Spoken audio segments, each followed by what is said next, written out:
Belarus protesters face crackdown, as protest draws tens of thousands.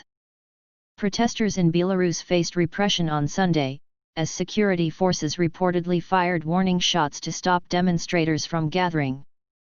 It was the 13th Sunday in a row that anti-government protesters gathered since Belarusian President Alexander Lukashenko won a contested election.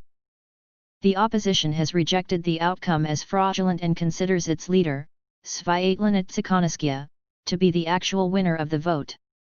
Belarusian newspaper Nasha Niva reported that tens of thousands of people swept through the capital, Minsk, in Sunday's protest, while human rights group Visana put the figure at 20,000.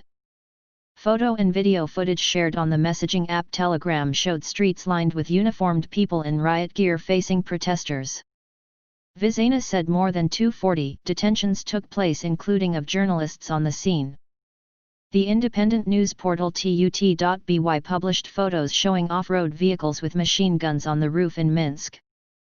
"The situation is really alarming and everyone's mood is tense," one protester who requested anonymity told Reuters via phone. "Police buses and equipment are constantly driving past the column. It feels like people are ready for any kind of escalation," the protester said. Large crowds reportedly gathered in eastern Minsk and headed toward Karapati, a wooded area on the outskirts of the capital, where over 200,000 people were executed during Stalinist-era purges.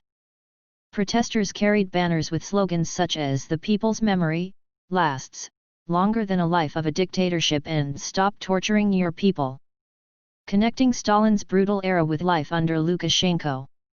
"Lukashenko, we will not back down." Ahead of the march, security forces had already cordoned off several central squares, closed several metro stations, and in some cases, mobile internet disruption was reported. Belarusian President Alexander Lukashenko signaled that he was ready to crack down on demonstrators. "It's enough now.